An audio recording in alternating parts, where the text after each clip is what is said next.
Hello mga katropais!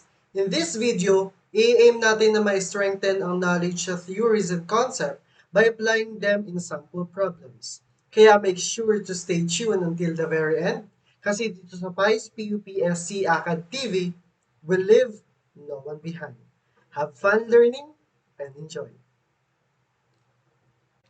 So our lesson on this video is all about solving quadratic equations.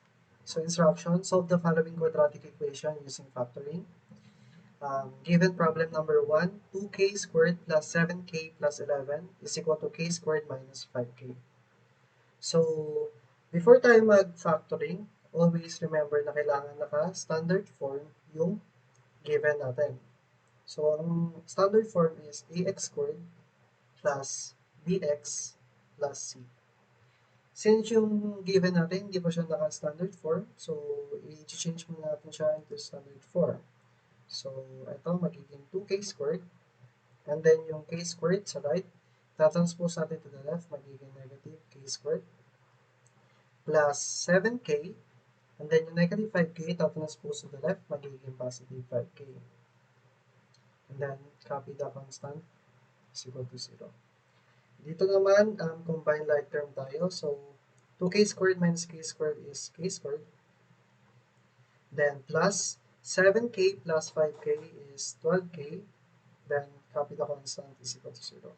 Since yung given natin dito, naka-standard form na, ready for factoring na siya. So, sa factor dito, i-square root natin itong first term, and then kukunin natin yung factor ng last term natin. And then, pag-add natin yung nakuha nating factor na dapat magiging equal sa value ng middle term natin. So, factor muna natin itong, square root muna natin itong k squared, yung first term. So, square root niya is k. So, k dito. And then, hanapin natin yung factor ng 11. So, ang factor niya is 1 and 11. So, pag pinag-plus natin to is equal to 5. So, ito yung gagamitin natin, yung 1 and 11 dito. So, k plus 1 and then k plus 11 is equal to 0. Since nakuha natin yung factor, ma-identify na natin yung root niya. So, k is equal to negative 1 and negative 11.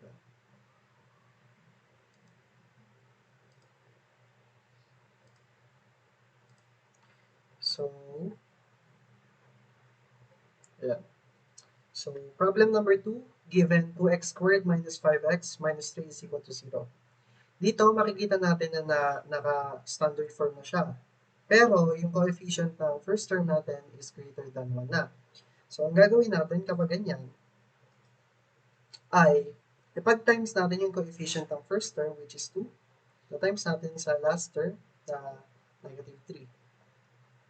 And then, 2 times negative 3 is negative 6. Ngayon, ito negative 6, ipa-factor natin siya na dapat magiging sum ng middle term. Then, kapag nakuha natin yung factor na yun, yun yung ipapalit natin dun sa middle term. Since ito negative 6, ang factor niya is 1 and negative 5, negative 6 rather, negative 6, pag pinag-add natin to, 1 plus negative 6 is equal to negative 5. So, ang gagamitin natin is 1 and negative 6. So, magiging ano siya, 2x squared. Yung 1, magiging plus x na lang. And then, minus 6x natin, ito, negative 6x, tapos minus 3 is equal to 0. Next, ang gagawin natin is to pagsamahin itong first and second term, itong first and second term, tsaka yung third and fourth term. Yan. After natin yung pag-combine yan, i-factor out natin siya. Ang factor ng 2x squared plus x is x. Yan. So, 2x squared divided by x is 2x. And then, x divided by x is 1. So, next naman, ang factor ng negative 6x and negative 3 is negative 3. So, negative 6x divided by negative 3 is positive 2x. And then negative 3 divided by negative 3 is positive 1. equal to 0. Since dito makikita natin yung 2x plus 1, ay may kapareha sa other side na 2x plus 1. So, pag-aas 1 na lang natin siya. So, pag-add muna natin tong x and minus 3. So, x minus 3 and then 2x plus 1. So, hanapin natin yung root. Una muna dito. Dito muna tayo mag-focus. So, x minus 3 is equal to 0. Ang gagawin natin dito, i-transpose natin itong negative 3 to the right side. So, x is equal to positive 3. So, dito naman sa kabila, 2x plus 1 is equal to 0. Ang gagawin natin, ta-transpose natin to the right yung 1. So, magiging 2x is equal to negative 1. Since may kasama pa yung x, so di-divide mo side natin by 2. So, magiging ano siya, x is equal to negative 1 half. So, ang root natin for problem number 2 is 3 and negative 1 half.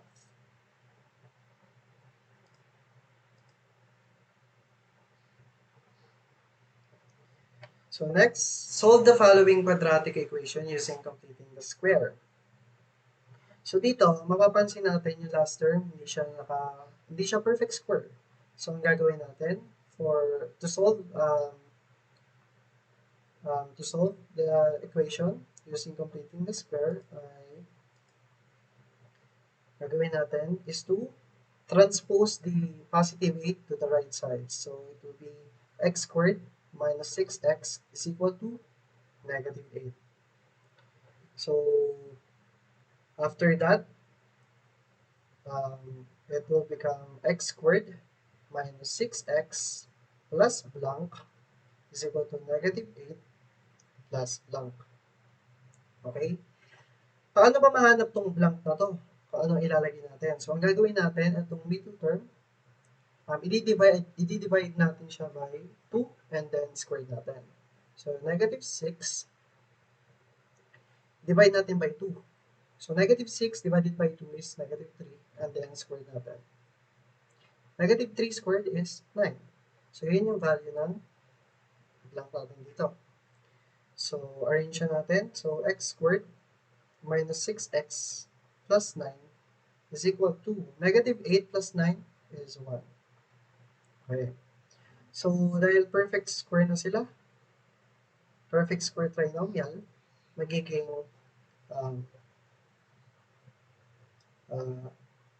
x minus 3 squared is equal to 1 ito. Kunin natin yung square root neto, and then sine nito. Square root ng x squared is x, sine nito is negative, square root ng 9 is 3, and then squared is equal to 1. Since hinahanap natin yung value ng x, so ang gagawin natin, para mawala itong squared is extracting the square root. So, square dito, and then square dito. So, ang mangyayari dyan is magiging x minus 3 na lang, and then dito, positive negative 1. So, para mahanap natin yung value ng x, so ang gagawin natin, x minus 3 is equal to positive negative 1. Itra-transpose natin itong negative 3 to the right side. So, magiging x is equal to positive 3, positive negative 1. Para mahanap natin yung value ng x or yung root is x is equal to 3 plus 1. Ito muna tayo sa positive. So, x is equal to 4. Yan. Yung isa naman is x is equal to 3 minus 1. So, x is equal to 2. So, ang root natin is x is equal to 4 and then 2. So, yun yung root natin for sample problem number 1. Next is given y squared minus 7y plus 10 is equal to 0. Since hindi ulit perfect square yung last term natin, ang gagawin natin is to transpose the last term, transpose the last term. So it will become y squared minus 7y is equal to negative 10. Again, y squared minus 7y, and then plus blank is equal to negative 10 plus blank. Okay. Para mahanap ulit itong value ng nasa blank na to, ang gagawin natin, yung middle term, negative 7, i-divide natin by 2, and then square natin. So, dito, and then dito. So, magiging ano siya? 49 over 4. Okay? So, yun na yung value ng nasa blank natin. 49 over 4, and then 49 over 4.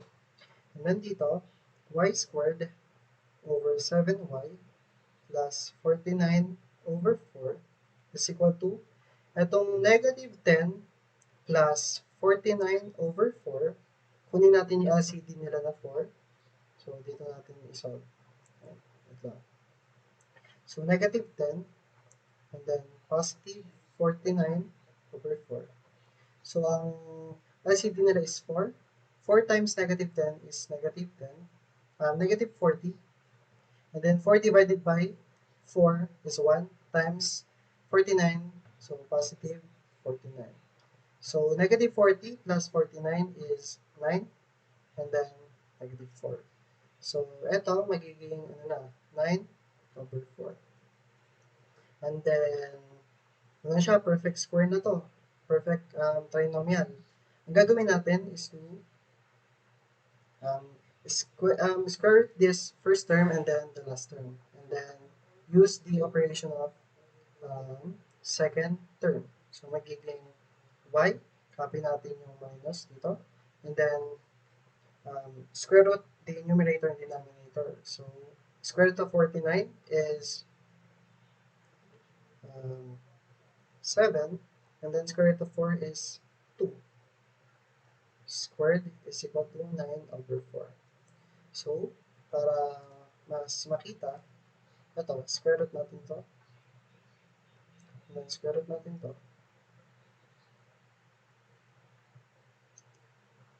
So, after that, may squared na to. So, ang gagawin natin ay, para matira lang din yung y dito sa left side, is extracting the square root. Extracting the square root tayo para mawala yung 2, yung squared. So, mangyayari, magiging, na lang siya, magiging y minus 7 over 2 is equal to, square root ng 9 is 3, and then square root of 4 is 2. After that, positive, negative to. So, after that, solve for y na tayo. So, transpose natin to. Magiging yan? Magiging y is equal to 7 halves, positive, negative, 3 halves. Ayan. So, after that, magiging, sa first root na tayo, y is equal to 7 halves, plus natin sa 3 over 2. And then, common denominator, LCD nila is 2. 2 divided by 2 is 1, and then times 7 is 7. 2 divided by 2 is 1, times 3, magiging 3, plus 3. So, 7 plus 3 is 10, and then over 2, 10 over 2 is 5. Next naman, y is equal to 7 over 2 minus 3 over 2 is equal to, kunin na ulit natin LCD na 2. 2 divided by 2 is 1. 1 times 7 is 7. Then, yung sign na operation na minus, 2 divided by 2 is 1. 1 times 3 is 3. So, 7 minus 3 is 4 over 2. 4 over 2 is simply 2. So the root of our problem number 2 is 5 and 2.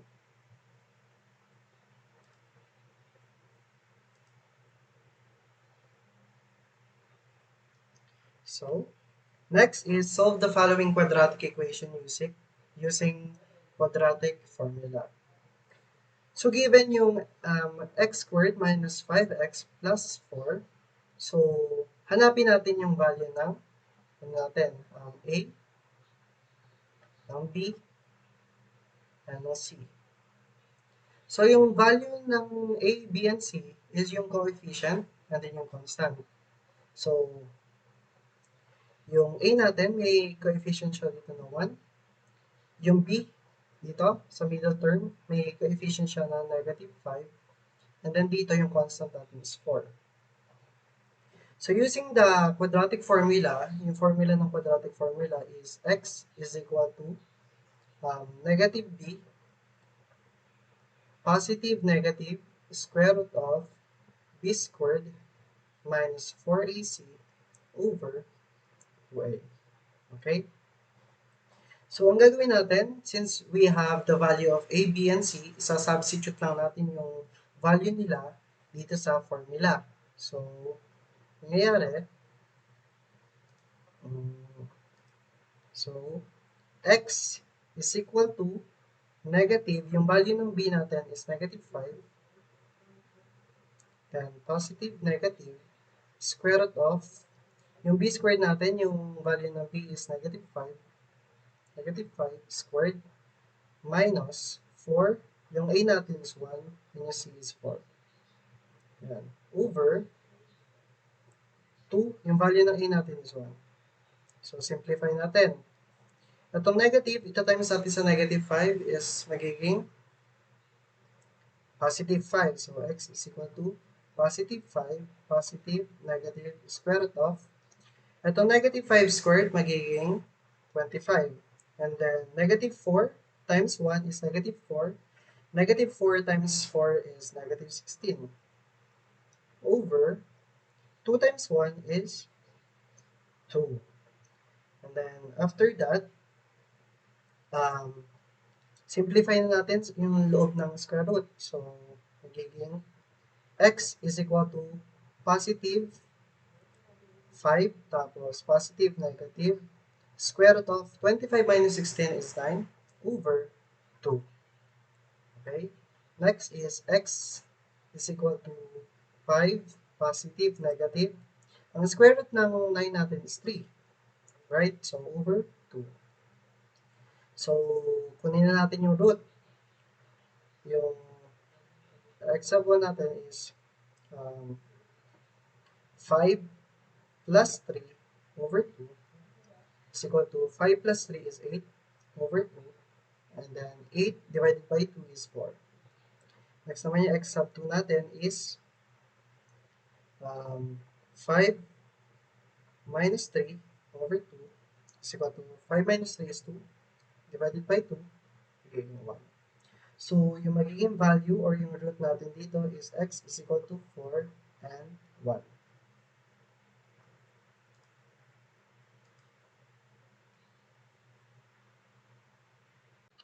Maraming salamat, katropais!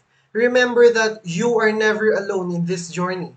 Nandito ang PICE-PUPSC Acad TV to guide you. Because here, we live no one behind. Never lose hope, our future engineer.